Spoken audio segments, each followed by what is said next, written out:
Welcome back my YouTube channel guys. स्वागत है मेरे यूट्यूब चैनल पे। अगर आप चैनल पे नए होंगे तो चैनल को सब्सक्राइब कर लेना, बेल आइकन को प्रेस कर लेना, जिससे आने वाले नए वीडियो के बारे में गाइस आपको पता चल सके। गाइस हम बात करेंगे भोजपुरी के ट्रेंडिंग स्टार खेसारी लाल यादव की जो मूवी आ रही है संघर्ष 2।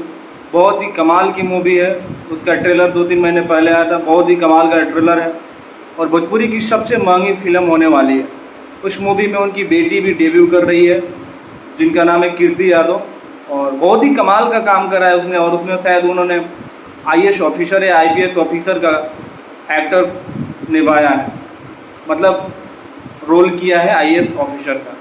खेसारी लाल यादव बहुत ही मतलब अपने बेटी को या अपने फैमिली को हमेशा सपोर्ट करते हैं। अपने बेटे का भी उन्होंने ब्लॉग चैनल बनवा दिया और उस पर लगभग 8 लाख सब्सक्राइबर हो गए, मतलब बहुत जल्दी 1 मिलियन सब्सक्राइबर होने वाले हैं।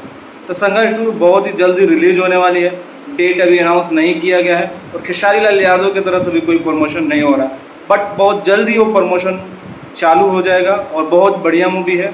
आप लोग अगर खेसारी लाल के फ़ैन है तो चैनल को सब्सक्राइब कर लेना और वीडियो कमेंट करके बताना है कैसा लगा। मिलते हैं अगले वीडियो में, तब तक अपने भाई को दो इजाज़त। जय हिंद।